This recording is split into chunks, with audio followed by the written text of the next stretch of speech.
hurt by that. But the truth is, like, you can't really choose to be sensitive or not be sensitive, but you can choose not to treat people like shit. And so I think we just do this backwards shit. Like, everything is so backwards the way that we think about everything. Yeah, it's super backwards. And when you start analyzing this, well, why? You start asking the question. I realized innovation is supposed to be predicated upon our well-being, upon thrive, and the reduction of harm and the labor we have to go through just to basically get through any given day. But with our tech, with our current inventions, we went away from that intelligent social order, and we backtracked into feudalism with kings in the castle and the citizens in the slums, and we made every single interaction that we're ever going to have with each other into something where there's a manager over you deciding what you should do. And I call this the coercion matrix, basically. I feel like it's a large part of why we're stuck in the trap, is we have to actively choose to not participate in that use of force to even begin to make a contest against our own shame and our own ego when we get into the smallest, most minute nuance of our interactions with each other, of our human contact. Well, it's exactly what you're saying. It's having this perspective like, okay, no, it doesn't start with me trying to change these people around me, right, or trying to influence the people around me. It starts with me changing myself, like, or surrendering these things to God so He can change me. And like, it's not about, I'm just going to constantly look outward and try to change these other things. Like, no, like, once you change yourself, like, a perfect example, like, you can spend your whole life saying, man, I want more of this and more of that, and I just want more and more and more and more and more. Or you can start having this perspective like, oh, I'm so grateful for what I have. Like, I can't believe I have the opportunity to come home and eat and choose what I get to eat for dinner. I can't believe that I'm able to play video games on this is crazy to me. Like, this everything. Like, I'm driving to work, I don't have to walk, like, blah blah blah blah blah. And some people, they have the opposite attitude, just like, why don't I have these things? And those people are so sad. And some people have way more stuff than I do, and they're still sad because they continue to have this perspective of like of greed and coveting what others have. And I find that for me, if you can just be grateful, then you remove yourself from that whole cycle, and it no longer is about, okay, I need to change these external things. It's no, I don't need to change the external things. I just needed to change myself the whole time. Yeah, there's a key secret inside of that line of thought, which is getting out of the attainment illusion, saying I don't need to go get more things. A possession and having like more possessions than someone else isn't ever going to result in me feeling better or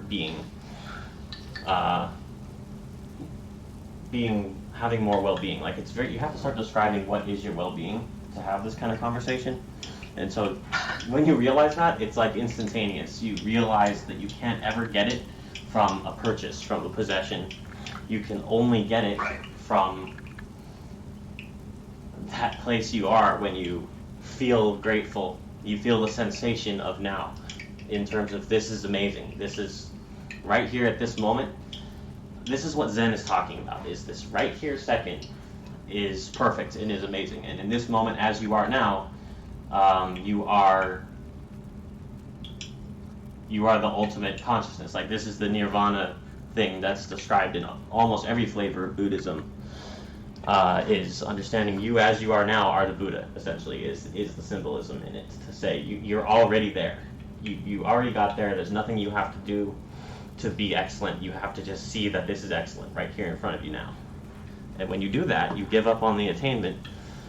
You access the unspeakable, you access the spontaneous part of yourself that can portray your love correctly and not get trapped in the shame.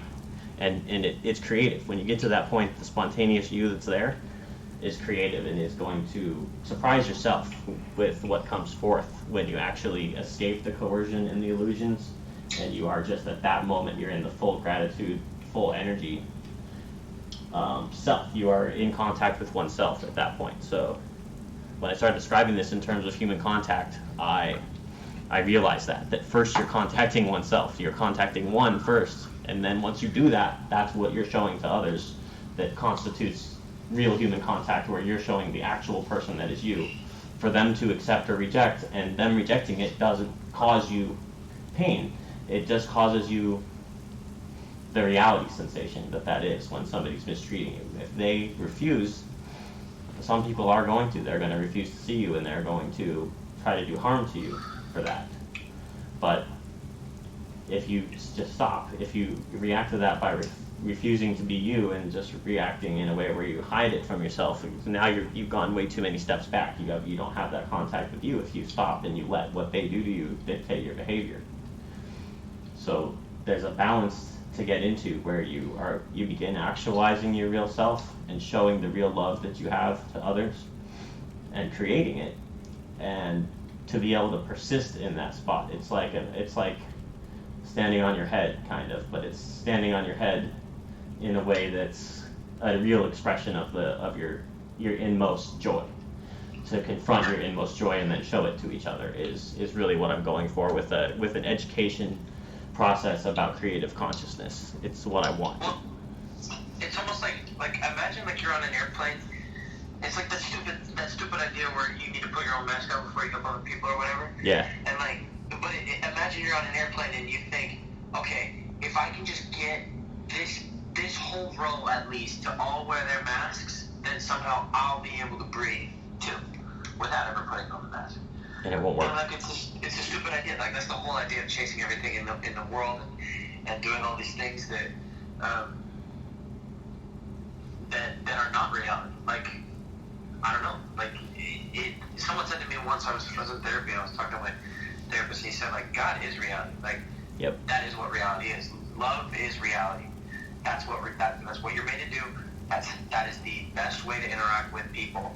And he said, like, when you let your pride get in the way, that's not reality anymore. You are distorting that reality. When you steal or when you behave in this negative way, even though you have the choice to do that, that's no longer something that is reality. You are not interacting with reality. You are interacting with something that's fake. And like, it's that perspective like blew my mind, because I'm like, that's so true. Like, we do these things and they're all fake, and like we think we bring them really close to being reality. We're going to pretend that they're reality, but the whole time that we're doing that, there's this lie. Like whenever I get mad at Anna for being offended at something that I've said, and I say you need to be less sensitive, I'm lying to myself even in that moment to say, okay, this is her fault, even though I know deep in my heart it's my fault. I lie to myself. I'm no longer existing in reality. Yeah, it's a self-deception. When you get down into that, you discover that the I that I think is like that needs to be defended isn't really there, and I'm just doing a deception about reality. That sucks. It's a dumb thing to do. But still doesn't change the fact that it's incredibly difficult to feel that shame and then not fall into the defend yourself thing. But if you get there, at that point you can actually behave in a way that's creatively authentic. And you could say, you're right. In any situation where you do something wrong, you can say to the person who's hurt, you're right. And you can be in the pain with them. And at that moment, you are utilizing the benefit or the resource that there is inside of pain or inside of loss for human contact, for love. Yeah, absolutely. You can use it, and that's only when you realize you're deceiving yourself to do anything other than that, to do anything other than just surrender to the sorrow or the remorse or the regret and the grief, and actually get with it. If you feel this, you'll learn from it, and if you recognize it as a tool for learning, then your actions can change. But the more that you try to avoid it, the more that you are going to stay the same. You know what I mean? Yep. In the Zen wisdom sense, it's said that you can't catch hold of it, but you can't also get rid of it. The only way to get it is by seeing that you're not able to get it and just be there where it is. And then it's like a secret, it's like a Konami code at that point. It shouldn't work, but it does.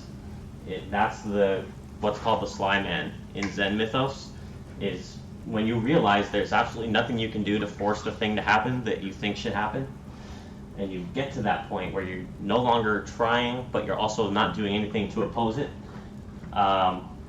Pre-Zen, like I studied the works of Brene Brown, and she says this is called holding space. when you just go into the feeling and you just sit there with it. You don't try to change it. Because she wrote about authenticity, and this is all one thing in my mind at this point, is the ability to hold that space and just get the benefit, understanding that you can't approach it any other way, it's synonymous with getting with now and with celebrating the whole real truth of human contact, of the energy that we contain, that is already perfect, and you can't change it even if you wanted to. But trying to is just going to fuck you up. It's going to leave you standing on your head in the bad way.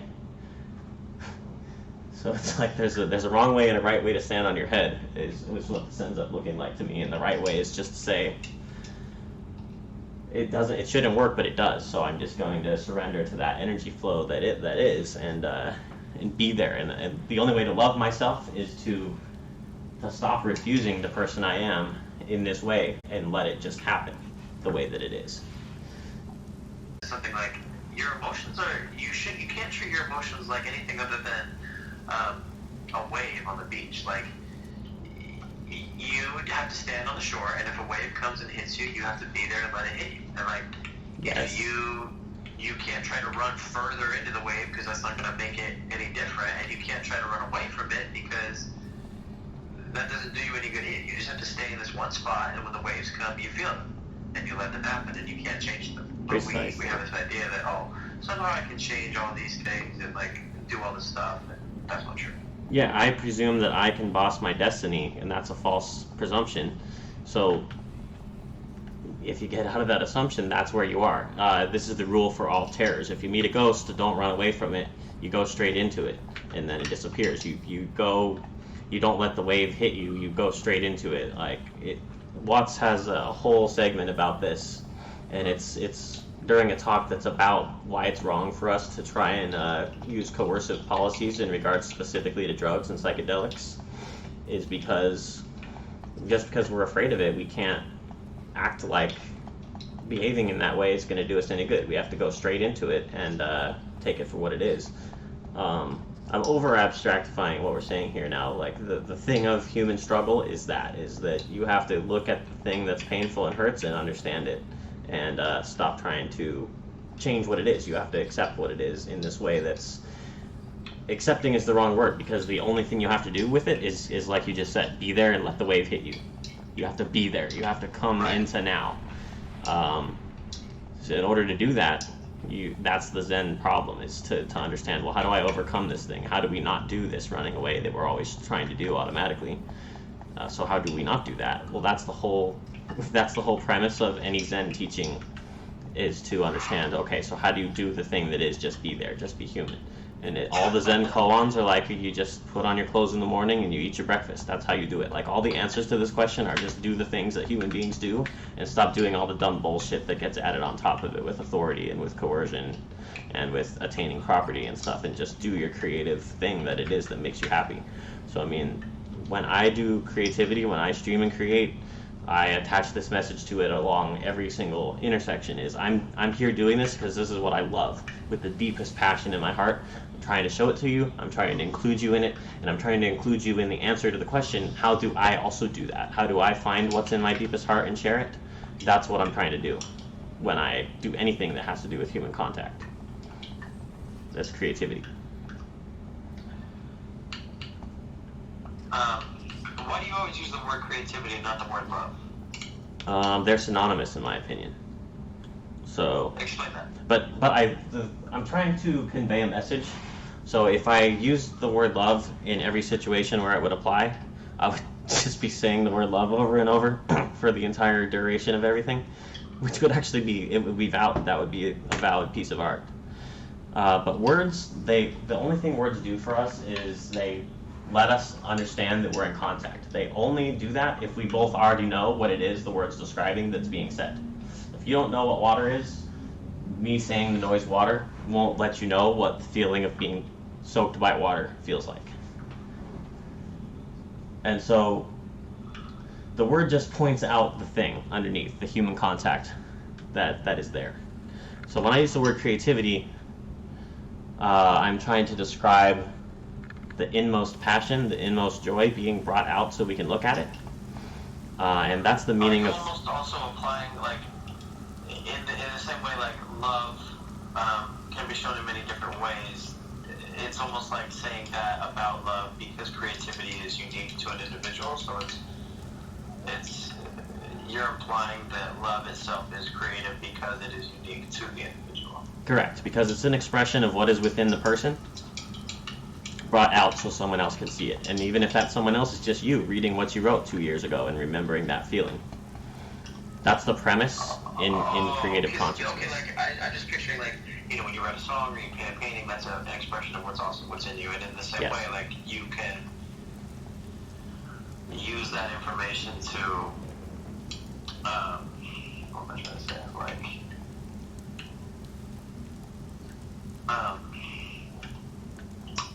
you can, like, loving people is the same because you're expressing something that is in you, but you're just doing it in a different way. Yeah, exactly. So, like, let's say you have feelings for somebody. You don't understand the feelings, you just have them. You can't make the feelings be there, and you can't make them go away. They're just there. So when we use the word love as the contact between one person and another person, we're describing that form of contact, the experience that it is to feel that feeling and to say to somebody. And the words don't really do it justice. Not really. There's no words that really actually can substitute. The words are like money. They just represent the value of the thing in a way that allows us to talk about it, like for a transaction's sake. It allows us to approximate the value during a transaction, but it only stands for the value. People understand that words are difficult. Like, a lot of people feel the same way you do. Like, they feel that words are difficult to say and communicate. And so when someone does take the time to express something difficult using language, they recognize that as being valuable in and of itself. Like, I feel that way. Like, I'm very much a verbal communicator, and when people communicate with me like that, it makes me feel very special. It's like, oh, I know. Like, for me, this is easy. Like, I have no problem using words. But for some people, I know that that's very hard. So when someone like my father takes the time to say something like that to me, it's like, wow, this means so much to me. Like, thank you for saying it. Yeah, when you can get that message, and you can see that somebody went through the process it took to get those words and put them across. If they hear you, if you make that connection and you realize, oh yeah, we are in contact, we are understanding each other, that's the mystical thing. To get there and actually be seen and heard or understood by one another it can be as elaborate or as simple as we want. If the noise I'm making tells you, I heard what you did and I see it and I value it, and I see you and I value you, and we're on one group, we're in the same team, we are right here in the same place, and I'm not above you and you're not above me, we're both right here. That's the message conveyed. It doesn't matter if it's just me grunting and like the grunt does that, or if it's 30,000 words I've scripted to narrate and I haven't gotten to narrating yet because I'm still. The words are little noises. Are you implying that you make the art for an individual in particular? No, I make it because this is what I feel. This is the feeling I contain. And so I have to create to express it. If I don't, I was just talking about this on a drafting episode the other day. I have like a physical anxiety situation, so I realized just 2 seconds ago that my means of dealing with that is literally to practice creativity, to do things that constitute listening to music, spending time in art and video games, and then sharing that, like in whatever way that I can, making my own, making compilations of it, just anything I can do to share that experience and be in it is what allows me to center and ground myself so I don't experience the complications of like escalating panic attacks and stress and insomnia, all these problems I have if I don't practice my creativity. So like I do it because I have to have sanity. For me to have sanity, I have to practice my art and my craft, basically. I mean, okay, yeah. Maybe that doesn't address the question, because I'm trying to figure out like what exactly is your question so I can like answer it better. It can be stronger, but I guess a question. I'm sorry if this sounds stupid. Like, do you still have feelings for like some people in your life that have hurt you, and so you feel the need to continue to convey information that you know that they will never understand?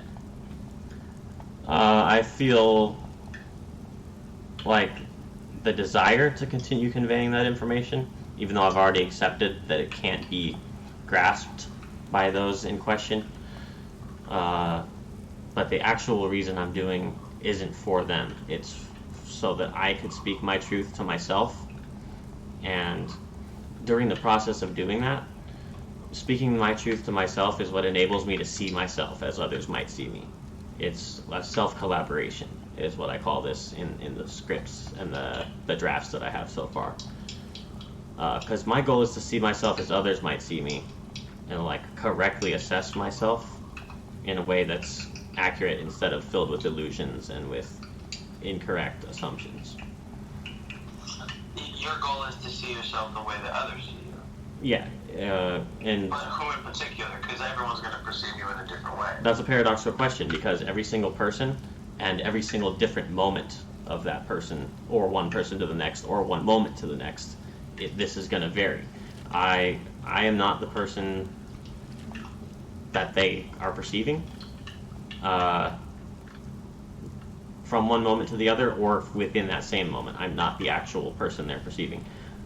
The perception is a completely separate thing. So it's pointless to try and make the perception the goal. Self-collaboration is a process of learning what my inmost joy is. As I bring it forth, I learn a little bit better and a little bit better what it exactly is. Like, what is the purpose, like the ultimate arrival point that's going to take me to is that little light on the horizon I'm just choosing to take steps toward each time. So to feel that that was defined by others not hearing me for a while was an accurate perception. It's what gave me the energy to take those steps up to it, to see, oh, actually, no, this isn't about the other person's perception. There's something else here that I'm going to find if I keep stepping on this path. But, like, it's already there. So, this is just an image to approximate that I'm iterating in a creative way. maybe, like, part of me feels like the best way to, like, it's like, you have to discover who you are, but you'll never be able to discover who you are until you walk the paths of who you are. Like, if you're a fucking video game, like, you're never gonna know how to play through that level until you play it. Like, and then once you beat the game, it's like, okay, now these are all the parts about who I am. But like, almost, you know, that game will never end until you die, basically. Like, your whole journey is self-discovery and learning about what you like and don't like, your preferences on all these things, and yada, yada, yada, yada, yada. But someone can tell you all about this game, and people can give you walkthroughs about how they play the game, but, like, ultimately, you're playing, like, do you know what I'm saying? Like, yep. It's so, I feel like it's like that. It's like people that your whole life have said, okay, well, this is how I see you, and this and this and this. But you've never played that level. You've only heard them talk about the level. Oh, that level was really hard for me to play because this is how I built my character. Like, and you're like, oh man, like, and you know, maybe when you were younger, you identified with some of those things that people said about you, and so it was, you said, well, why even play the game? If people hate this game so much, there's no point for me to play it. And then you hit this point where it was like, no, they are just playing the game differently than me. And the way they play the game and the way that I play the game, even though it's the same game, are different. Right, you're playing your game, I'm playing my game, we're all going around to each other saying, hey, why don't you play my game? But that won't work, because you're playing your game, and I'm playing mine. Sorry. It's so real. Like, why don't you, everyone's going, the whole world is a bunch of fucking idiots walking around and being like, hey, do you want to play my game? Hey, why don't you play my game? Exactly, that's dumb. Because you're not. You're playing your game. And when I first caught this insight, it was May. This was the first actual psychedelic experience that tells this story. I caught that insight and I wrote down what I call the battle shout, which is what we're searching for is you. In the last treasure chest at the end of the dungeon, if you defeated every boss, you took on every possible challenge, open the treasure chest, in that is you. You finding you. That's what you're searching for. So that's conveyed in what we just said. You're playing your game. Someone else is playing their game, not your game. And we're all walking around each other trying to think all these different thoughts that aren't true. and not searching for ourselves correctly because we're listening to all the orders and the use of force issued by others of what they think we should be. In my mystic story, that's me saying I was a wild 6-year-old, a problem child who couldn't be educated. I could not respond to the use of force requiring that I make something of myself. I could not do it. But it took me 30 more years to realize that, to understand why I can't do it, and to understand, well, what is it that I can do then? It doesn't mean I wasn't doing those things as the 6-year-old or the 16-year-old or the 26-year-old. It just means I did them without understanding it, without knowing what meditation is. I was still doing it. I was just auto-meditating, and I was auto-refusing the influence of everybody saying, you should make something of yourself. And I was like, no, at any given point. But to think of it in terms of the adventure of creative cognition allowed me to create instructional content about this. It allowed me to create instructions for myself, to instruct myself in how am I going to do this, how am I going to keep living my life the way that makes me happy, the way that reveals who I am, honestly to people. So I can say to them, no, this is who I am. You can see me or not see me, but this is what it is, and you can love me or not. But I am practicing love by creating this thing that I create. And that's the only way I can do it. To not do this, to resist this, is to infringe myself and to put myself in. When I was doing this, this is the title of that time of my life, is called Me at My Worst. I turned into the worst possible version of myself, into an abusive and toxic person, when I denied myself the ability to practice my creativity and like express the real feelings that I feel. But you're denying yourself practicing creativity because you're scared that it's like people who create art because they want other people to like it. Like, oh, I don't want to show this to my mommy and daddy because what if they don't put it on the fridge? But the point is, like, no, I don't draw this and put the macaroni on the paper because mommy and daddy like it on the fridge. I do it because I think it looks sick. Because I love it. Once you realize. Yep. Because I love it. I love that. Perfect. So, that's called your creative contract. I have a lecture by Davey Reedon, the creator of Stanley Parable, in my project stack, where he talks about this. He's given a talk to college students in video game design and explaining his own depression, his own path of needing validation and creating for the wrong reason. But if you get out of that, then what you're doing is you're searching within yourself to find the thing that gives you joy, that expresses your love. And when you succeed at that, you've gotten with now. You've contacted yourself, and you can understand reality, this unspeakable now, that like you are literally in it. You are it right now. So all of my Watts excerpts, I actually just did like a compilation on this specific topic, that of realizing you are the happenings. You're not this I that needs to defend itself. And the title of this is How to Identify Teacher Fraud. It's a couple different selections from like 5 different Watts talks that are all about understanding like teachers who are bullshit, who are selling something to just keep stringing you along, and you never actually get there because it's a scam. Are you playing? Totally sorry to pause. Are you playing a game? What are you playing? I'm playing Diablo 3. It's like a meditation game for me at this point. Because you played it so many times? Partly because I played it so many times, but also partly because the parable of it is extremely. The parable of the gameplay in it, to me, is like super duper resonant. It really deeply expresses the thing I'm trying to say about creativity. To experience gameplay that basically doesn't change. It's basically just your character standing there swinging a tool at the enemies. No matter what, you're just scrolling the world around, and then you're finding more enemies that you've managed to scroll to and swing your tool at them. It's funny to me. It's a very educational mechanism that allows me to like scroll my brain around and get to all the little granules of my essence, my like reality self, forward to the forefront. You're such a unique guy, dude. I've never met anybody like you. And like, there's a lot of people, and this is what I feel, dude. How about this, dude? I feel like you are using coercion on yourself. Like you are part of that problem. Like it's even though there's no one else forcing you to be someone you're not, you're also like playing that part. You're like, okay, I wish I was someone else, so I'm gonna make myself be someone I'm not.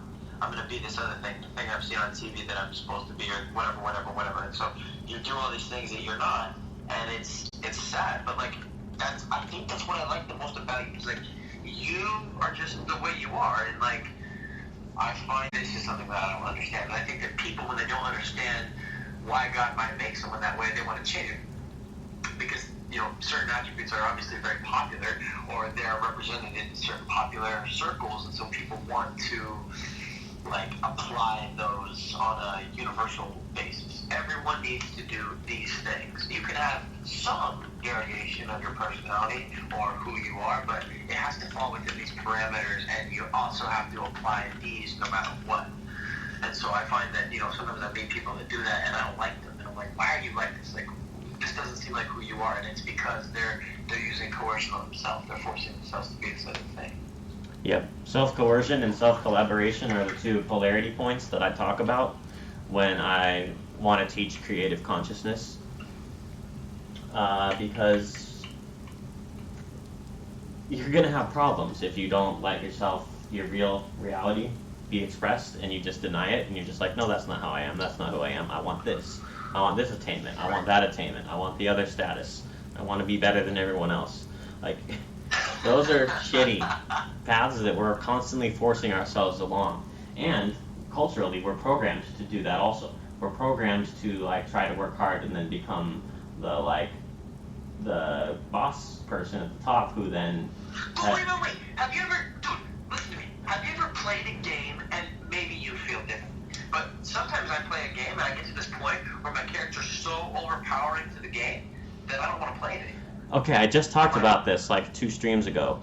I actually created a final version of this one that I could show you, but I'm going to paraphrase it right now. Because that's what Diablo 3 basically does, is you can go around and play the game until you've gathered all the items that make you unkillable, basically. And you could destroy any possible boss. You can crank it up to the maximum difficulty level and still one-shot that boss. So what's left for you at that point? Well, at that point, you're just sitting on the porch in your rocking chair because there's nothing that threatens your character's power anymore. There's no danger left. You could delete your own save file if you wanted to at that point, or you could enjoy being on the porch doing the thing where there's nothing novel anymore. You've acquired all the maximum power and everything. But the game mode I'm playing is where if you lose to a boss, if you drop to 0 HP, you're done. Save file deleted. That's hardcore mode. Yeah, dude, I find that. Oh gosh, dang it! I love that perception so much because I found myself playing games and getting to that point, and then I'd get upset. I'd be like, what the fuck? Like, I love this game, and now I don't even want to play it because I've gotten all the things that I said, I want to do, and then it hit me. I was like, this is what we do in life. Yeah. Like, that's how we live life. We live life that same way. Oh, if only I had all these things, if I could get it. And like, even if you just apply it to an emotional standpoint and no longer a possession standpoint, like, if I have all these attributes and I'm a perfect person and I no longer sin, then what's the point? Why am I living? I'm not learning anymore. Yeah. There's no reason for me to learn. And like my mom used to always say that, like, if people were perfect, then they wouldn't need God. There'd be no reason for them to want that. If people never did anything wrong, then there'd be no reason for them to do that. But people are perfect, so we turn to God, or we turn to our own version of what we think that could be. We make other things God in our lives. Oh, I'm gonna make money God in my life. I'm gonna make this God in my life. Whatever. And so like, I think that perception is so valid and scary, honestly, because I'm getting to this point in the game, and I'm like, I played like Fallout New Vegas. I played that game so many times. I love Fallout New Vegas. Yeah. Probably my favorite game. And every time I play it, I get to the point almost where I do these things because it's like I know how to get really powerful really fast. And I'll play for 6 hours and get to that point and be like, and I'll be so excited to play. I'll be like, oh, I'll build my character like this and this and this, and then I go and do the same thing, and I get to the same point, and it's like, now I don't want to play. And then I look at my life and I say, oh, am I doing that? Am I doing that with my own life? Am I saying, okay, if only I can just do all these things and then like everything will be... No, like, if you suddenly beat everybody and you're the boss, like, your uniqueness doesn't matter anymore. Because you're no longer down here. You can't be contrasted with those other things because you're above it. There's nothing to contrast contrast against you.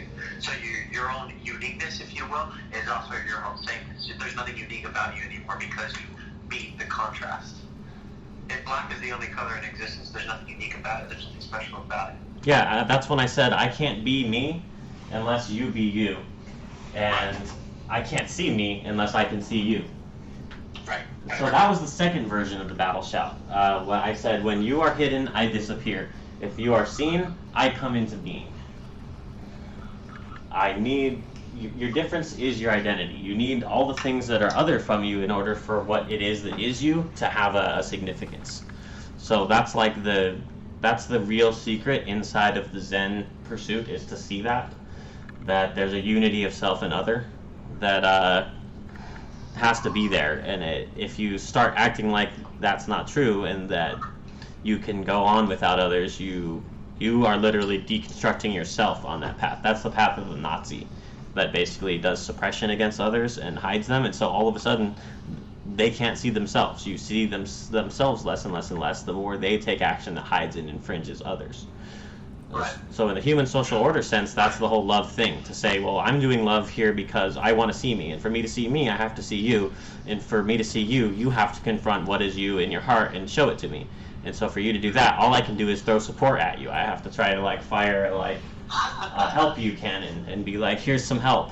Pick up this resource and do something that helps me see you, because I can't make you do it. You have to choose to do it.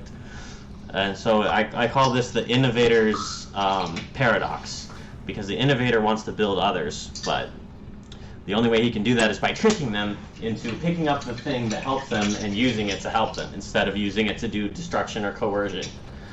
Right. And so the innovator subverts somebody's authority in order to benefit themselves, like that person that they're subverting. The innovator tricks you into being better, and the parasite scams you in a way that makes you worse off, and thinks he's making off with the gains, but actually he's making off with just having damaged himself. He's making off with bullshit. So in my criticism of our current cultural deadlock, or our social heart attack, I call this abandoned money. All of our innovators thinking they're making off with millions, they're not. They're making off with nothing. They're making off with the deletion of all the emergent gains of all of our productivity and all of our joy. And they're just deleting it. They're just putting it in a box where nobody can touch it. Not even themselves, because there's just nothing to gain by keeping resources from people. The only wealth there actually is that which is circulated through human sensation, through the actual use of those resources for something that's real, that constitutes reality. So money only references it. It's that same concept. It's like, okay, what am I gaining by making my son have this thing that he doesn't want? At the end of the day, none of this stuff is going to be here anyway. So what difference does it, everything is going to burn up in the end. Or whatever. Maybe it won't burn up, maybe it won't. But eventually everything will go away. Everything is going to be gone. None of this stuff is going to be here anymore. So what difference does it make if I give my son a bike or if I give him the Lego set that he's asking for? What's the difference? The only difference is what? How I impact this person's soul. I'm doing something positive for them. That's the only thing that I can take with me. Other than that, the value of that item itself, it doesn't matter. And I just reached this point where I was like, wow, that's the way to think about life. That's the way to think about everything. Nothing here is going to last. Nothing here is going to last. The only things that last forever are us, me and you and everyone else. We're all going to last forever. So why don't I start living like that now? Yes. I'm bound by three-dimensional space and time currently, but I will not one day. One day I will not be bound by that. But if I act like this three-dimensional space and time is the only important thing, the first one I want to address is we're all falling apart all the time. We are in a mortal conundrum, because we have to sit here and say, so I'm falling apart, you're falling apart, all of us is falling apart in this current state. It's all going to fall apart and disappear. So in the religion of no religion talk from Alan Watts that I use in this, he says, where is your achievement now? What happened to it? What did you achieve? Well, it's all turned into dust, so what did you actually accomplish? That's the basic premise to bypassing the attainments and property gimmick. And then the second thing that's inside this is where we originally started, where the child is asking for the gift. and the person who has the power to grant the gift is trying to evaluate, well, what is this thing's usefulness? What's it for? What is it actually going to benefit? Okay, when you get all the way into that question, I call this get something vulturism, like trying to figure out what are you going to get out of it. Doesn't work. It's a dead end. You can never get something out of it because everything falls apart all the time. The only thing you're ever going to get out of it is that which circulates as a result of what you did.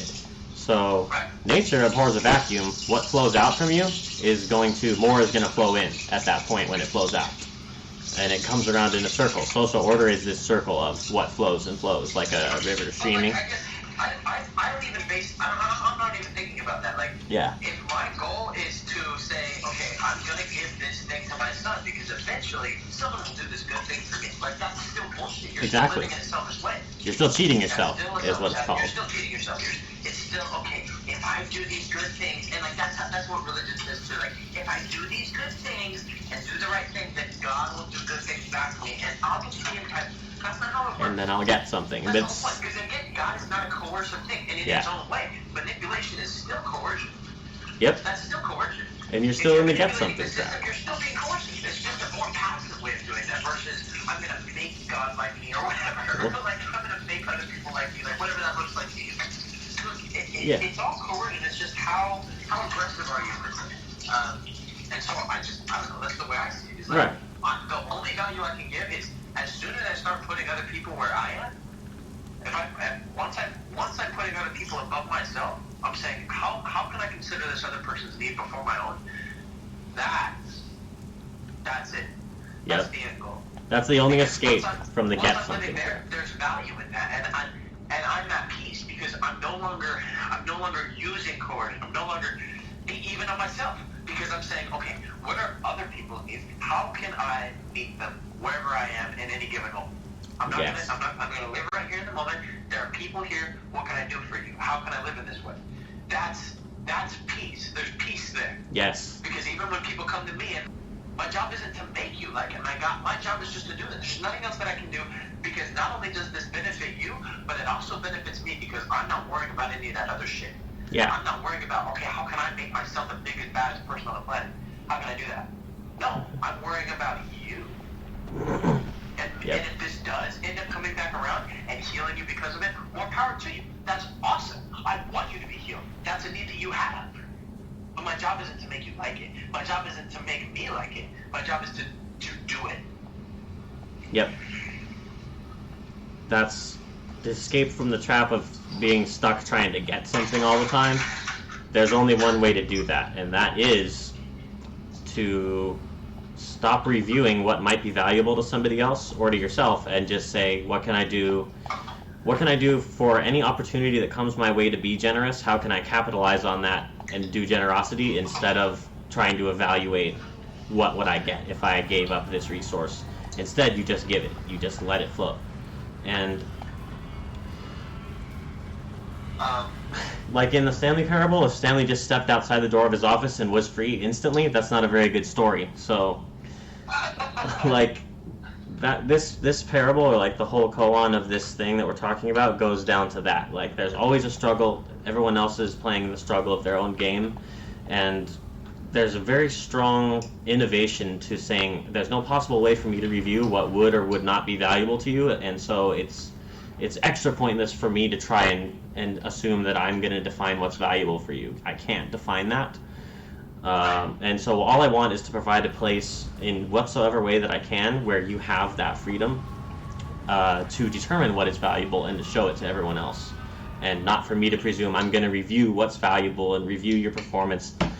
The full metaphysical truth of this goes all the way into destroying the whole idea of grading or attaching a monetary number to somebody's performance or their value. Like, it goes all the way into the fact that we can't do that. Money can never actually represent what somebody's worth or what any given action is worth, because we humans are infinitely valuable. The life energy that we are it's so trying to review it and trying to give students grades or trying to assign somebody's worth with their paycheck or with their salary is the most corrupt behavior. It's the worst, most destructive get-something vulturism that can be, and our whole society runs on this all the time.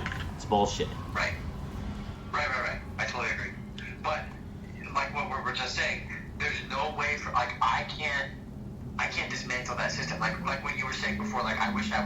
feet tall and I can crush these things under my feet. Like, you can't. There's no way. But you can, the only thing you can do is in the moment when you interact with these people to do the opposite. Do the thing that they really want, but maybe they're not asking for, which is it's love. It's the creativity that you're describing, and the ironic part is, like, when we see something negative that happens in the world, our desire is to do something negative to stop it, but it doesn't stop it, because you're just perpetuating the system of negativity.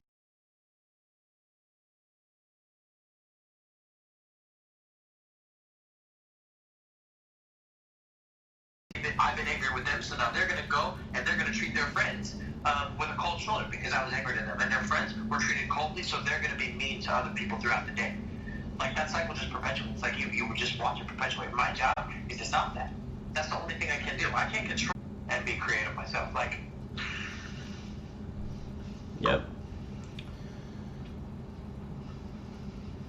That's the only escape from behavior which defeats yourself and gets in your own way and blocks you from experiencing the real, authentic energy that you contain already, is to give. So, like, when I get to that answer, that kind of, like, understanding that it's impossible for me to review what could be valuable to others or try to act in a way that conserves what I have and only gives a little bit of it away because I'm trying to get something, and you get all the way out of that, you understand that a creative person is giving things away all the time. They're making something and then giving that thing they made away, and then making another one and giving that one away. Because the excellence of the thing they're making is why they're doing it. They're like, this thing's awesome, so I want to make as much of it as I can and put it in the world for people to have, because I want them to have the awesomeness of what this is. And this thing itself doesn't really have any awesomeness unless somebody can pick it up and use it for awesomeness, for the experience of the awesomeness that it is. That's the Zen creator who is building and building and building and just goes around giving away what he builds because it's awesome. And that's the answer to capitalism, is liberation capitalism, where the best thing that reduces harm the most and is the most awesome proliferates because people are using it because it's the best. It reduces harm the most, so it's the thing that's winning the contest and it's winning the competition, and at the same time cancels out coercion because it gives people freedom, it gives them liberation. It gives them the ability to not be subject to a tyrant, or to escape from the tyrant, or eliminate the tyrant if they need to. That's innovation. So liberation capitalism is like the point we're running up to when we actually do innovation, when we create innovations that build people instead of suppress, and give us this false pretend gain, which is actually just abandoning the money or the value that the tactical, like, I want you to follow me to. And these people are like totally opposite. Like, they're totally nothing like each other. But he doesn't even bat an eye. It's not even a deal to him. It's not like, okay, one of these people is worse than the other, one of you has a wrong opinion. It's like, no, everybody is fucked. Let's all try to, like, spread this good thing. Why are we bickering about this little shit? Yeah. And, like, for me, like, if I was in that position, I would have a hard time getting along with someone like that. But Jesus doesn't. His issue is not like, oh, wow, a tax collector, like, everyone can follow me except for you. That's not okay. Everyone can be a part of love unless you've had an abortion, unless you've been homosexual, unless you've used drugs, unless you've had sex before marriage, unless this and that. That's bullshit. Yeah. That's not how that works. And so, individual, that is a matter of some people's specific hearts, and you're making it objective. You're applying a vast, unemotional, totally, like, fucked way of thinking about it to this entire group of people. And that's not how it works. Yeah. People do lots of different things for different reasons. But deep down, what we all need is not someone to come in and make a decision for us. We need someone to come in and say, hey, you can do this. No matter what decision you're making, I still care about you. Yeah. That's what we need. Yep. And so that's what when I go into something that seems political, I'm going into only one element, and it's what you just said, the politics of inclusion, of saying, it's impossible for me to review your behavior or try to attach any kind of consequence or incentives. You have to find your own incentives and follow them for your own free will. So the only thing I can do is encourage you to make your own decisions and try to strive to actually let you make those decisions and not try to review them, not try to influence them, not to politicize the decisions you make. I have to recognize that you have the authority to make your own decisions as a free individual, as do I. And I have my way, you have your way. They are not the same, but we are not separate. We have to rely on each other's basic recognition of that. And so all I mean when I talk about inclusion politics proliferating and mutualism rising is think of it this way. There is going to be greater and greater bigots and greater evil, and people practicing that great evil even on a small individual level, a selfish level, a prideful level. And we're not going to change their minds. They're going to have to choose to be mutualistic and recognize people's authority to make their own decisions and to own their own decision as the stakeholder in the consequence, in the harm that's done to themselves. So I use the phrase harm reduction to describe my politics because they hold up a standard of an inclusion society, of a mutualistic society, which has chosen, in the face of a self-destructing, like Nazism, coercion society, in the face of that, they've chosen to love each other regardless of differences and to be like Starbucks and say, we're not going to force you to make a purchase to be included here. You come through our doors and you're included, as long as you're following the peace purpose for this place. That's the third place aesthetic where I started pondering this, to say it's impossible for me to review what should be valuable to you. You have to decide that for yourself. But yet I still want you to be part of this. I still want you to be included in a safe space where you pursue the final result of what it is that's in your heart and find it and show it to the rest of us. That's the creativity or inclusion politics aspect of the only part of this that can be political in my mind, when you've fully transcended the failure it is to try and do performance reviews and to politicize decision making. You can't, because individuals have a core freedom they're born with to make their own decisions for their own reasons, regardless of what anyone else wants. And originally we held these truths to be self-evident: life, liberty, and the pursuit of happiness. But for some reason we've stopped acting like it. We've stopped practicing any kind of belief in this, and it doesn't matter where you are on the political spectrum, because we have left, right, up and down. We have all different flavors of coercion and pridefulness and bullshit. It doesn't matter. So the only thing that's politically relevant to me still left at this point is the politics of the third place, that says I want to have a society where your right to do what it is you find valuable is there, and so is mine, and you don't come over here and tell me I can't do things my way. I don't go over there and tell you can't do things your way, because we both recognize that doing that is just self-deconstruction. It's just cancer that kills ourselves, and there's no reason to do it. That makes sense to me. I think that to include in that, and I've struggled with this part, and maybe you might feel very differently about this when I say it, but let's talk about like society. There are definitely people that are racist. There are definitely people that are sexist. There are definitely people that are assholes. But our job is not to go around and use coercion against them and exclude them because they excluded someone else. Yeah. That's Our job is to say, hey, you can be included here. Don't use violence against anyone. Don't use coercion against anybody. But yeah, you can be included here, even despite your opinion, because it's not about that. If we suddenly, as soon as someone starts marking boundaries about the groups of people that can or cannot be included, you're the fascist. You're the person that's using coercion. Yeah, that's authoritarianism right there. And so the funny thing about this thread right here that we're talking about is when you get all the way into it, you come to what I call the kindergarten teacher politics, where everybody is included in there. It doesn't really matter what they're saying or doing as long as they're not pushing somebody else down. That's what the kindergarten teacher teaches. And if somebody is using a toy to push others or hurt others, then that toy gets taken away and put up high where that person can't get it for a minute. They get timed out from it, but they themselves don't get locked in jail for like the rest of kindergarten and the rest of their fucking elementary school or something. But this is the warrior mind that I'm trying to hold up, because when I got into like the theoretical of an Antifa belief, the theoretical ideology, you have to deal with the fact that using force against the use of force just means that there's been two uses of force and it's bullshit, like you just said. So you can't get rid of the use of force by using force. You can only get rid of the use of force by anti-force, by inclusion. And so the warrior mind says this. It recognizes everything is falling apart all the time, and we have a certain duty to prevent harm from the youngest, the ones who can't defend themselves against the harm, against the bully. So that warrior mind basically ends up creating safe houses, basically, where that warrior is willing to use violent force, but only when escalated up to that point where it's to protect and save the littler one who's going to be destroyed by it and doesn't deserve to be. So what emerges is a class of dexters who basically take out the trash, which is anybody who would harm the little ones and can't be prevented in any other way. Because we can't waste our energy jailing those people, because that's just destroying ourselves in the process of maintaining a jail. We can no longer really exile people to islands. It's just not really possible.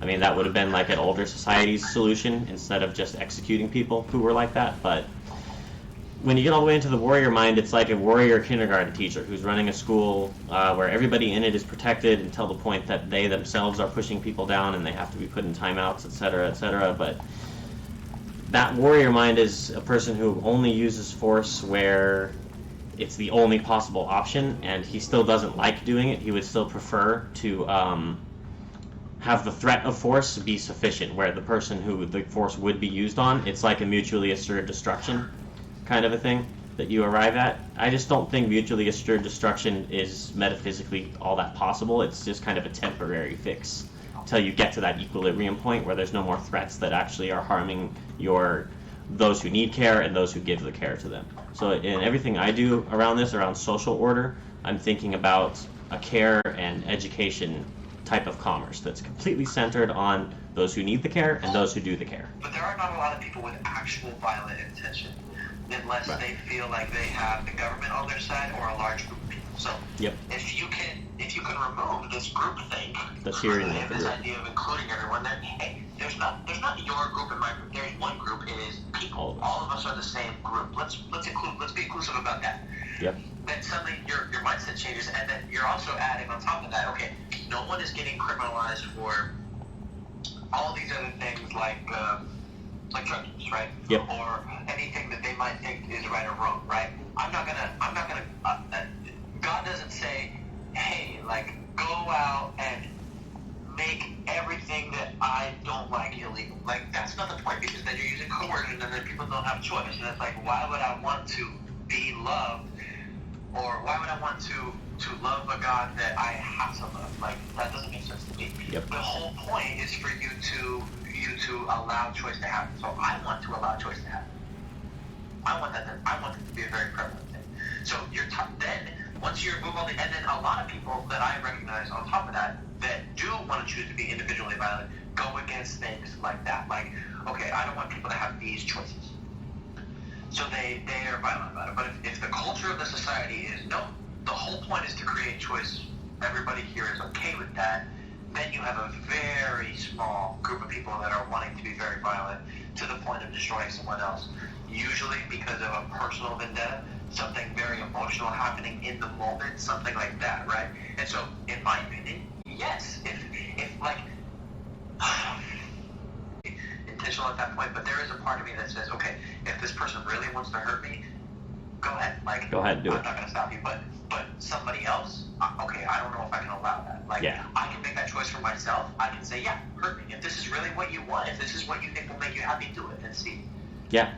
So that's the warrior mind, is surrendering to, like, this is what you want, how can I stop you? Right. But when I describe a care and education commerce or care and education culture, that's,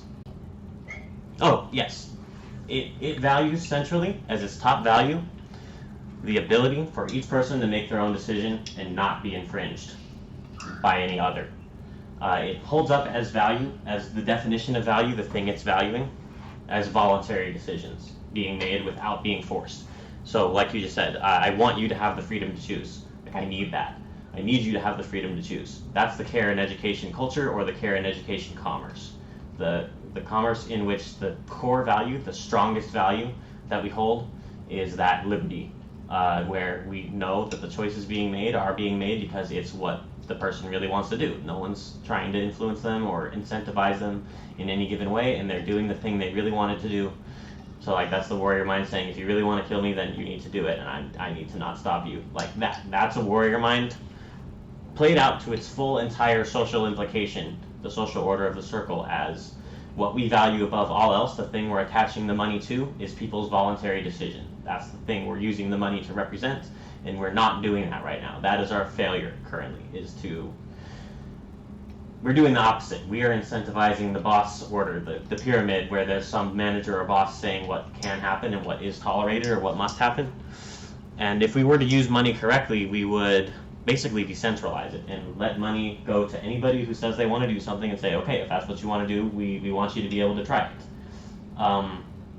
To do that would be to have a society whose monetary flow represented a core value of the voluntary decision, basically letting people grow up and make their own decision without trying to stand over their shoulder for every single year of their entire life saying, nope, that's bad, that's wrong, don't do that.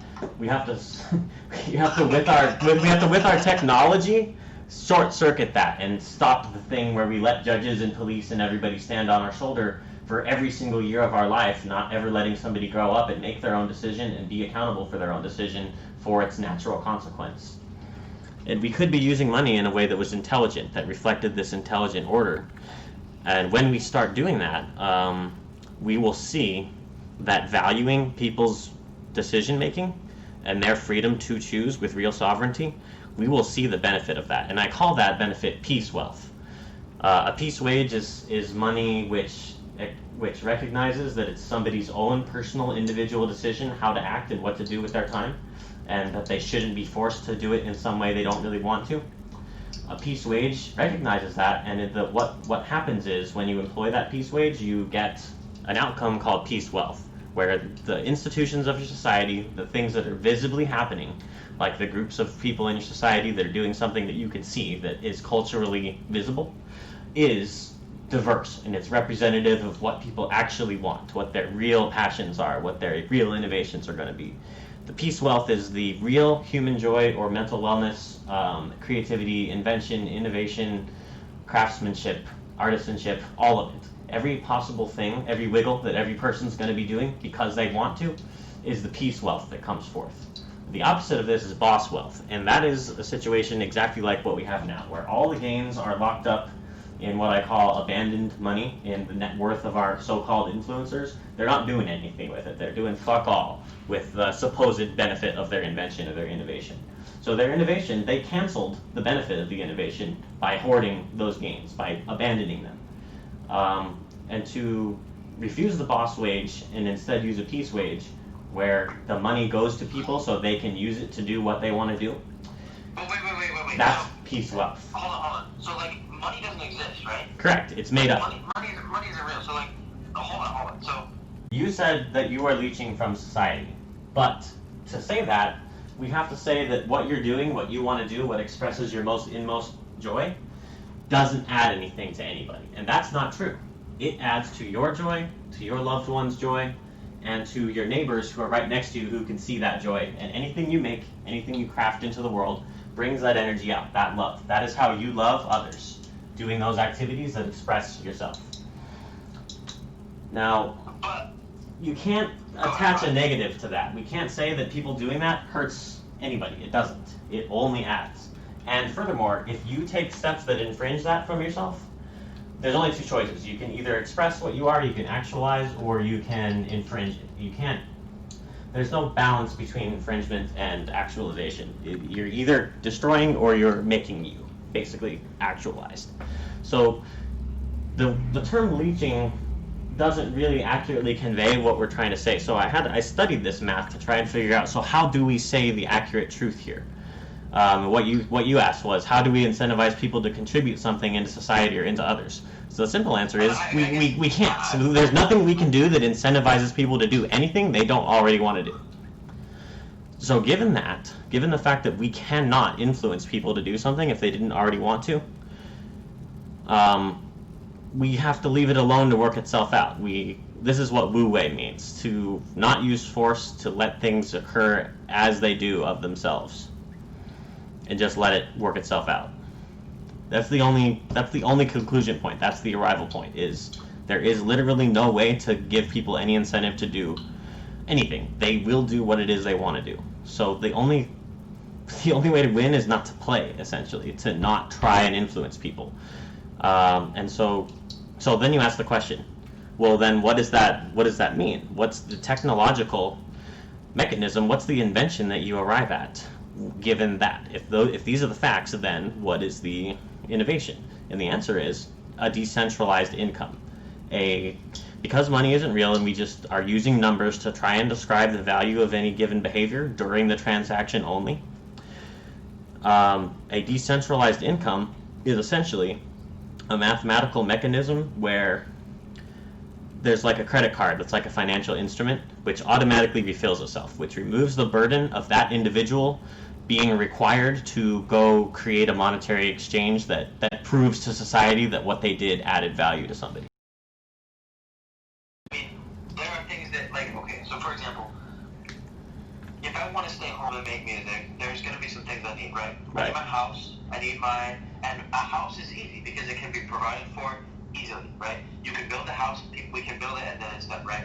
But let's just talk about basic stuff. So there are things that I'm going to consume consistently on a daily basis. Water, I'm going to consume food, and I'm going to consume power. So how do we provide those things if people are de-incentivized to work? No, the answer to that is somebody wants to do it. I don't want to. I don't do it myself because I don't have that skill. But there is somebody who has that skill and who will want to do it somewhere along the line. We have to basically come to the realization that work that needs to get done, there's going to be somebody who wants to do it enough of their own free will to ensure people have that benefit, that they use their talent and their ability for that purpose. But remember, the meaning of innovation is to remove how much labor, how much manual stuff the person has to do to accomplish any given thing that we need to do day by day. So the answer is automation in that sense, that we are inventing machines which basically do the hard part for us so that no person has to sit there spending their day doing it, like tending the field, etc. And eventually it's robots. That's the point where we talked about in the game. Like, if there's no reason for me to do anything, then why would I do it? Precisely. So we're going to reach a point where there's automation, but that there's so many activities that simply can't be automated. We can't automate, like, my experience of cooking a pot of curry and eating it for the simple enjoyment of the fucking curry flavor. I will never automate that so I don't have to do it because I want to do that. I want to cook the food and enjoy every action of cooking it, the zen element of the whole sensation. Those actions is all that's left once we have accomplished the automated part of removing the harm and the labor element, removed the suffering from our striving, and so what's left is our actions for joy, actions for contemplation, and actions for the sensation of goodness of now. And when I describe mental health anywhere in my instructional content, I'm referring to this, to how it feels to cook the delicious meal and eat it and feel the nourishment of it, and share that with others, to feel like I cooked this food, I felt the nourishment, I felt the wellness, and I gave it away to all my neighbors so they could feel it too, if they chose to show up and eat it. So the schools, when I first started realizing this stuff, I thought of the school as that, as a place people could choose to come and get the educational feeling of being well fed. And then I just shortened it to the sentence, school is lunch. In that super, like that hyper magnified situation like we're talking about in the game, where you've beaten the game, where there's nothing challenging anymore and you don't feel like there's a reason to do anything anymore at that point. In that situation is where the legendary mystic plays. It is where he roams the landscape of the whole game, he zooms across it in speedruns, and he wanders aimlessly at other times, exploring every nook and cranny and figuring out where he can escape the boundaries. That's the legendary mystic who has mastered the environment. He sees through the game, he understands that he is eternal, but his save file is going to get reset every so often, and he's not going to remember each lifetime. The legendary mystic is basically that construct of the person who's at the very top seeing the whole system, but he still wants to go back and play the game with the people because that's where the real value is, the real wealth of the sensation of being well and of sharing that wellness with others. That's the harm reduction politics platform that I am trying to teach with my whole project. That he devoted all his time to studying marine biology. And a lot of people look at that and say, well, it doesn't mean anything, but neither does anything else, right? So, I guess I kind of see what you're saying, and I think, like, I don't know, man, like, I guess it is very easy for me to see a large percentage of the population just sitting around, literally doing nothing, contributing nothing to society, not even something that you would describe as being creative. Like, they are staying at home, playing video games all the time, they don't ever want to interact with anyone. They just want to be by themselves, right? Yep. And they will suffer for that. Like, but there are, I guess I think about people like, okay, like me. Okay, if I was free to kind of choose what to do. Like, let's say that I had a bunch of free time on my hands, and this is all theoretical, so I don't really know how well it could work or not work, because society's never seen anything like this, like what you're describing. Yeah. But if I was free to kind of do what I want to do, but if that's no longer an option, then there have been times when I've had a lot of vacation time, and I've taken it, and I've stayed at home, and it's like paid vacation or whatever. I stay at home, and I start getting really, I just stay at home when I play games. You're not and happy. do the things I said, and I just start getting so, like, and you get this feeling of, like, nothing matters. Like, I just start getting depressed because there's nothing that I'm doing that's actually, that's difficult, that's hard. It's like playing a game, and you've beaten it, but I can't, like, in real life, I can't turn the game off. When I'm playing the game, it's like, I don't want to play anymore, so I put it away, I go do something else. But when you reach that point in the game, if life is the game, you can't turn it off, so then you start going crazy. And so for me, like, giving myself something that's challenging, like that would be awesome. Or yeah, bro. Kind of a thing. I've got a whole podcast on this by the show called Radiolab, and they explain that this is how the emergence math works. It's the true truth is the full, total combined wiggle of everything that's happening, and you could never get the right answer by calculation. You have to observe the answer by assessing every cell that's wiggling in the organism and realizing that emergent thing right there is reality. That's the real truth. And so each individual wiggle verifies all the others if it's left alone to do so, to do its own thing that it's trying to do. And if you interfere with that, then you've just ruined the emergence, and you've just abandoned the emergent wealth of society, because you're presuming that you're going to get to the right answer through some use of force, through some judging or reviewing people's behavior and evaluating them and attaching a score or a salary to it. But you can't get to the truth that way. You can only get to the truth by having the behavior of all the individual pieces in the organism actualizing as they will. It's basically nature math is what we're talking about here. And it's real. Like, they've studied this and found that they cannot create an algorithm that estimates or approximates what is revealed by just looking at the data from every member in the machine and then getting that total from the actual behavior of the organisms. It gets really abstract when I try to talk about it in terms of emergence math, but when there's nothing there to be made off with, that's when the actual value of the interactions is flowing on its own, and it's not being infringed or like kind of piling up when you like kink the faucet and then the flow piles up before the kink. Like, you don't have those kinks anymore because people are just doing what they want to do, and they're not having to go do stuff they don't want to do anymore. And it just works itself out. It really does work itself out if you use a peace wage to let people make their own decisions. Fearing not having it anymore, you know? And Yeah. there'll be this, because it's not like everything's just going to, like, people are just going to stop working, like you're saying, but it'll be like, oh, now I don't, I can continue to work, but I don't have to do so out of anxiety or fear. Yeah. Precisely. When you're freed up to work, you gain something called a... So when you talk about liberation in the philosophical sense or the metaphysical sense here, you say it like this. You stop using all your energy to defend yourself because you don't have to anymore. Nothing is threatening you in that way anymore, so you no longer have to defend yourself with your energy. Now, your energy is suddenly available to do something that makes you feel actualized, something that expresses your love. This is like a getting rid of the overhead of anxiety. It's access to human capital, basically.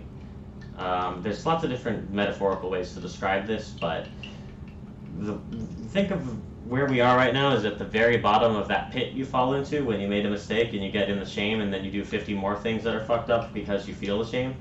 That's where we are right now. We're at the very bottom of a pit we've fallen into.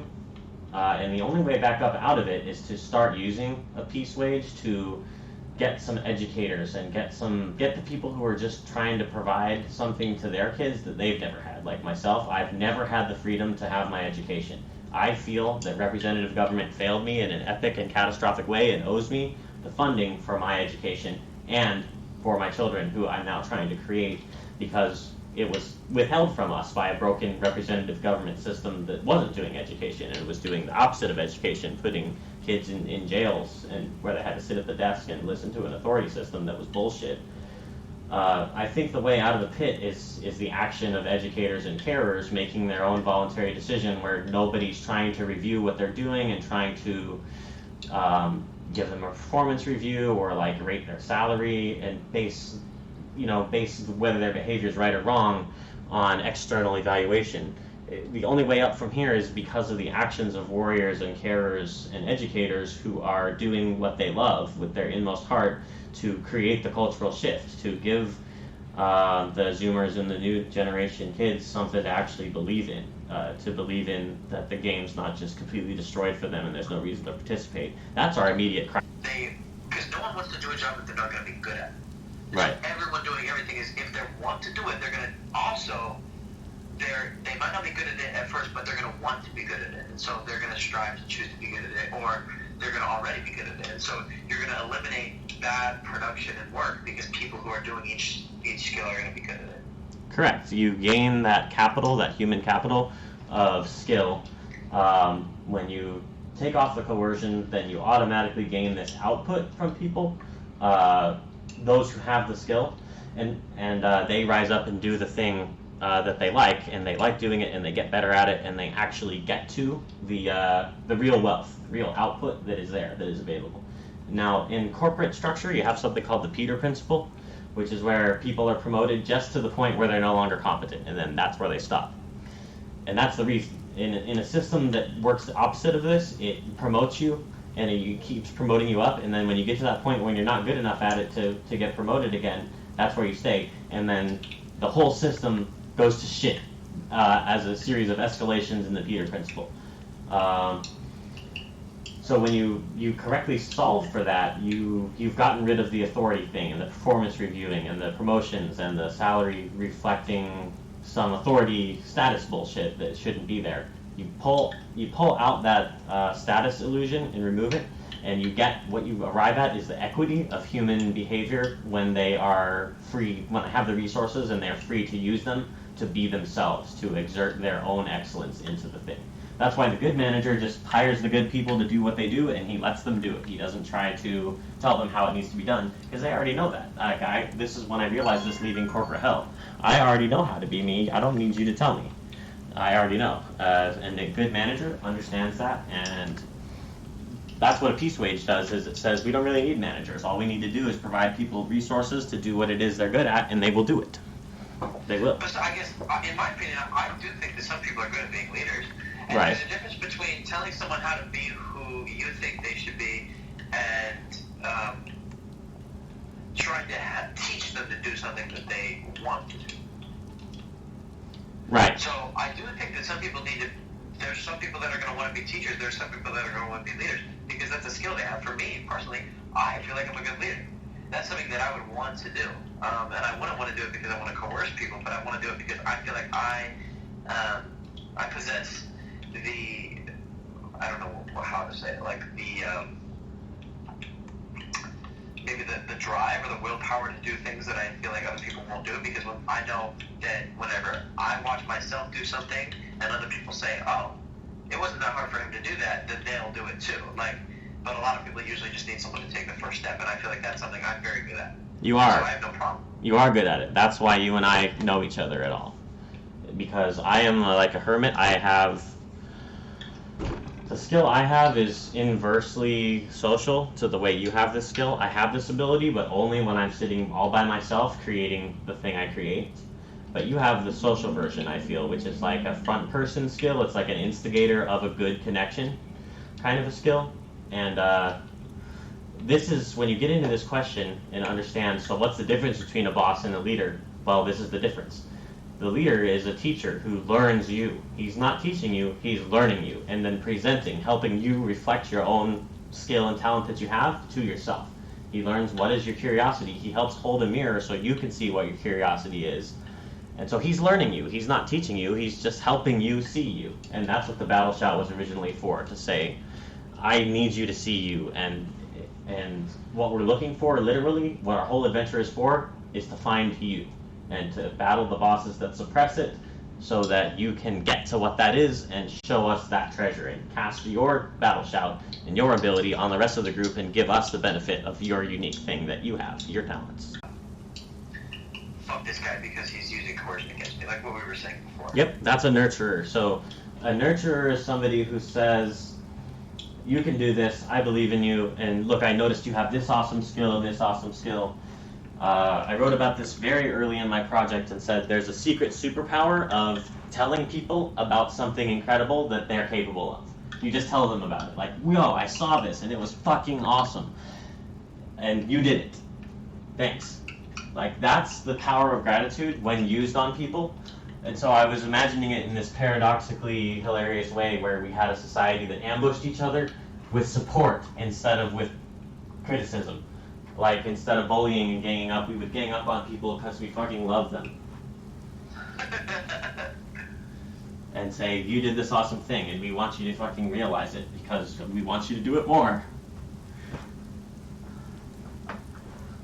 So that's a nurturer, and a care and education society or commerce would say to those nurturers, do that thing you're doing. Here's some funding to do it. Here's an income floor upon which you're now free to do the thing you do, which is reveal the goodness of the rest of society to ourselves and to each other.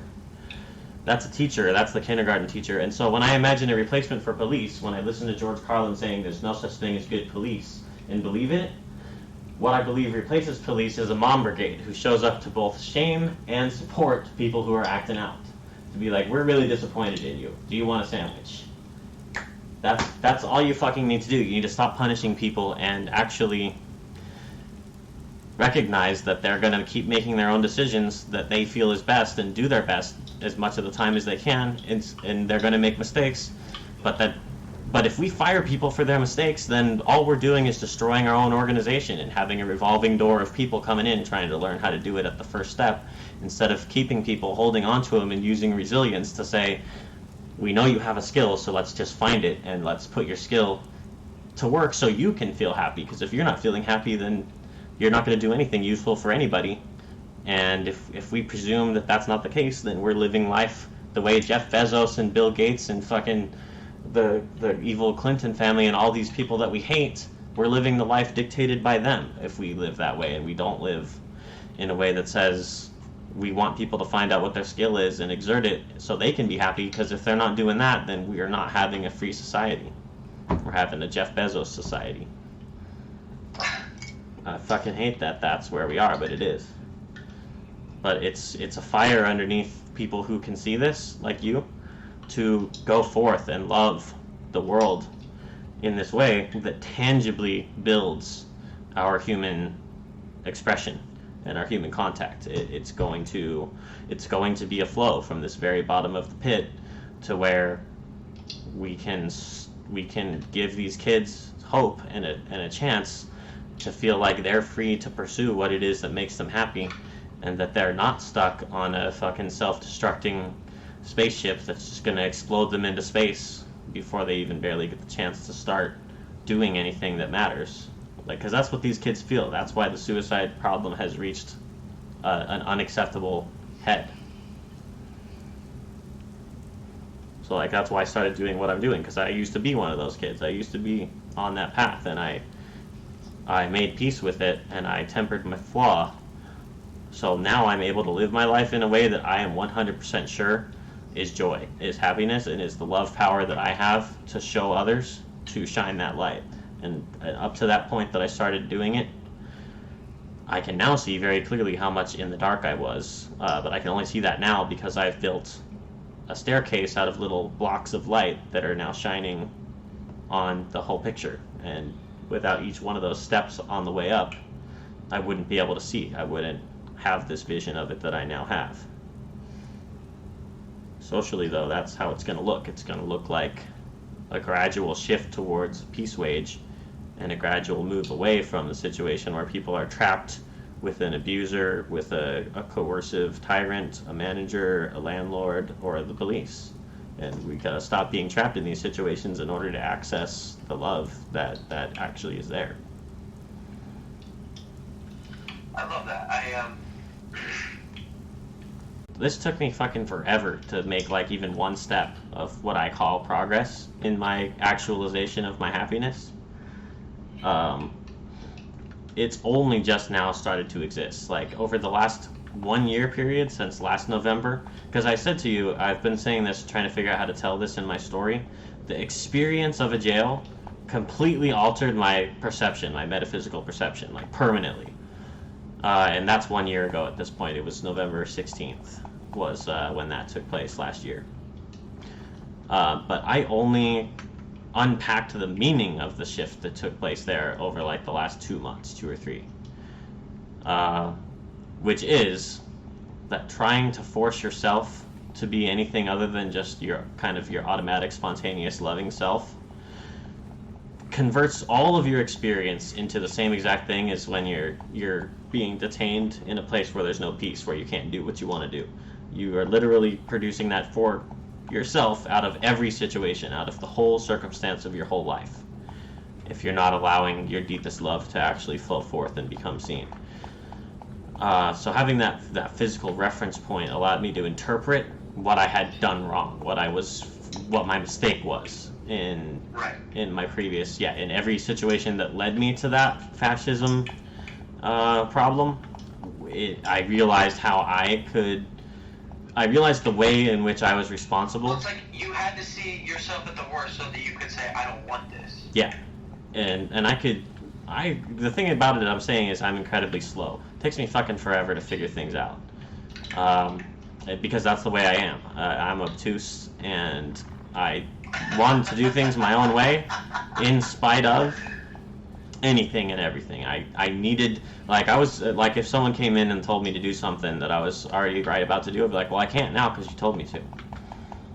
Like, I had to walk so far along that to finally end up in the position to perceive what it meant to have my free will, to do something that constituted an expression of my joy and my love. It's an absurd amount of time. It's 30 plus years spent falling down and doing it the wrong way until it finally dawned on me of how I could not do that. Like, how do we not do that? I finally realized that, and I feel like you've probably been through a similar realization, like, in a repeated way. Like, I just barely had that realization for the first time of how do I not do that, I feel. So for you to say, like, I've grown or taught you, I think that's part of an illusion that kind of occurs when you are realizing things that give you your joy and, like, let you access love. The only way you can experience that is through the frame of somebody you care about. So it's really, really important to understand that focusing on others, on how we can interact with them in a way that is artistic, that is creative, that expresses our actual joy to each other, it's vital. If we don't do that, we can't understand our own selves, and we can't understand the goodness of what it is that can be made. We can't understand life at all unless we have these interactions that are 100% founded on caring about if somebody else is thriving or is being hurt by their decisions or by the decisions of someone who's infringing them. If we excuse ourselves from that, this is why I start my whole project by saying I cannot excuse myself from politics, because I hold up the politics of inclusion and creativity in this way, because to excuse yourself from that is to not even be alive, to just be dead already, to be already fallen apart. If you excuse yourself from the interaction of caring about the people near you, the people right next to you, even if you don't know them, even if you don't have a family relationship, if you excuse yourself from that, you say, I don't have to care about the guy right next to me, you're wrong. You've failed. You're already dead if you surrender to that. So I can't excuse myself. I can't say I'm not political. I have to say that I'm political right at the very beginning, and I have to explain why. And the reason why is because you're already dead if you check out from caring about how the people right next to you are doing. Hello? Hello? Okay, what's up? So we're... No, I mean, like, you were talking about,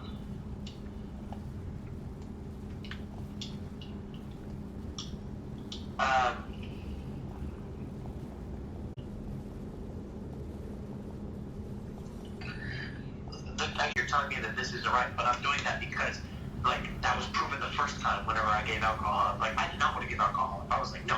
If I don't have at least one substance in my life, then where am I going to get pleasure from? Substances are pleasure. How am I going to be happy without substance? Yeah. Let me speak about the math. I like the metaphysics, the math in this thread right here. Because what we're describing in each of those checkpoints that you went past is called a hang-up, where you get stuck on the whichever thing it is. And so, like, in monk education, the question is, well, how do we not do that? How are we going to stop getting stuck? And my answer to that is something I call the awareness toggle. And you mentioned this. You said each time it happens, you notice, and you realize that's what you're doing, and you get out of it. That's the awareness toggle. So the interesting thing is it's impossible not to have the moments that flip back where you're back in the hang-up. But once you've realized this, once you actually understood that what it is, what existence is love, then each time you get stuck, you notice it pretty much right away, and you're willing to toggle the awareness back on because it's what you want to do. You want to do the loving people action. And so all you can do is walk up to that edge, notice that you've fallen in the hang-up, and then stand back up and be like, but I'm going to love people, and this is how I exert the love that I contain, is to not be hung up here and to do the most important thing, which is to express the actual love of this reality now and get all the way into it. So the understanding of that, it's possible to do that without understanding, basically. You could do it even though you don't realize it's what you're doing, just fine. But, I mean, that's what awakening or liberation is to have stopped going in the hang-up, which destroys you, and instead do the thing that builds you, which is to love other people and show them your deepest joy. Absolutely. Yes. Yes, exactly. So the monk aesthetic inside of Zen is that the super ultra excellent goodness of our human mind, of the way we already are, the perfect. It's cosmically perfect is all I can say. Like, there's any number of ways you could make an image that tries to describe, like images of God. What does it exactly mean? But the fact is, the only thing it can mean is this cosmic infinite awesomeness that is in your heart, that you already have. And it is the way it is because that's the way it is. It is that way because it is that way, because nothing can change it, because it's eternal and doesn't fall apart, unlike the physical matter of what we think of as reality. It doesn't fall apart. It's eternal. And so for monk education, in these metaphysics sense, what meditation is all actions and all activities which can express your inmost love right now, in the right now, that in the sensation of this love here right in front of your face, that you're not trying to go get it somewhere else, you're not hung up on any method or special way of getting to it or being rewarded with it. Understanding it's not a reward, it is just this. It's this eternal moment now that's right here with us already. That's coming past the hang-up. And my flaw is anger. So for me to understand how to temper my flaw was to realize that hang-up and to understand that I'll never ever get rid of my flaw. I'll never ever change me into something I'm not. I'll always have the extreme rage that I experience. And so the only solution is to understand I can't change this, I can't get rid of it. What I can do is choose to love myself when that happens, and thereby temper the flaw. When it comes, I notice, I realize what's happened, and I walk away. Instead of jailing myself in that container, I fucking step my feet and I walk away into peace. I love that. It's and we can talk more if you want to, and we can do another call some other time if not. But yeah, just text me what you want to do. Yeah, as soon as I figure that out, I'll either call you back or I'll let you know what's going on. Okay, man. Okay, dude, I love you. I'll see Love you you. later.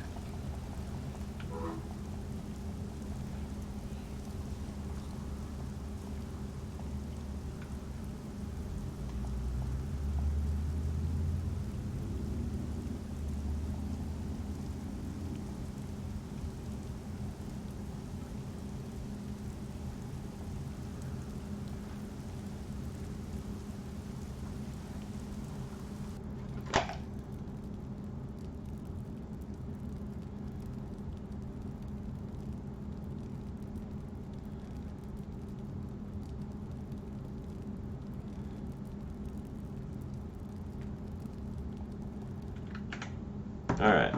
You switch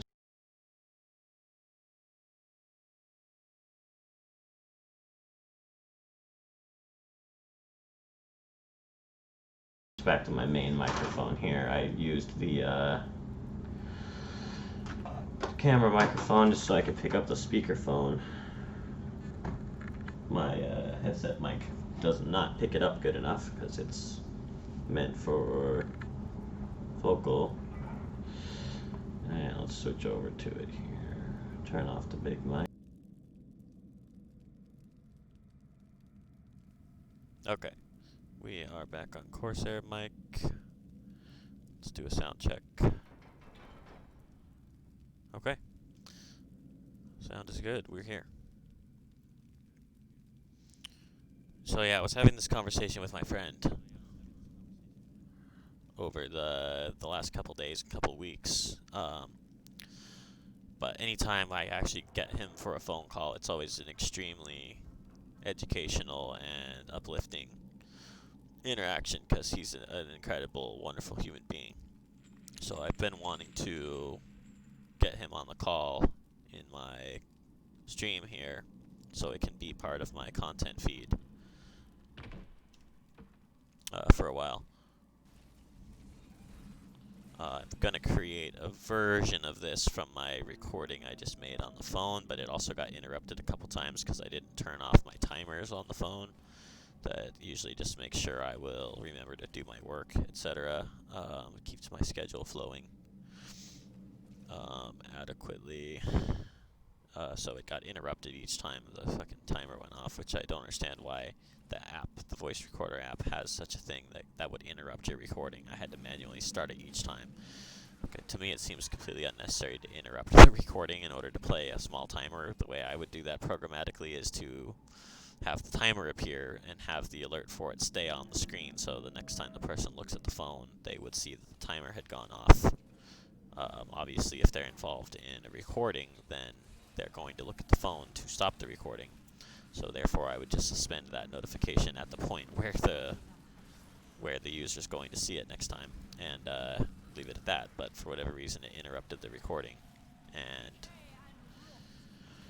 I had to restart it. So there's small, tiny little lapses, but I don't know. I may end up not using those recordings and just only use the part of the call that was before I got here and started up the stream. To make it into one continuous thing, where the second half of it is what took place just now on the last 2 hours, actually, of being live. We'll see, but that's definitely excellent, because so much of what I am saying and what I am pursuing in the artistic sense is just very simple. It's too easy is the problem. It's too easy is why it's so difficult. That all you need to do is just don't try to force yourself. Just let yourself off the hook in these ways, and that's really the only way to deal with like ego sickness, like the shame feeling that's so hard to stop defending yourself. The only way out of that is to just kind of let yourself off the hook as the fact that you're imperfect, and you're going to have mistakes and failures, and that sucks. That's so difficult to feel the shame of your mistake and of the pain you caused somebody in such a position. But the only way out of it is to understand that it is what it is. You have to stand there and let the wave hit you. It's the rule for all terrors. It's literally the thing. It's too easy. It shouldn't work, but it does. You just let the wave hit you, and you're there. You're all the way down into the human contact of this thing.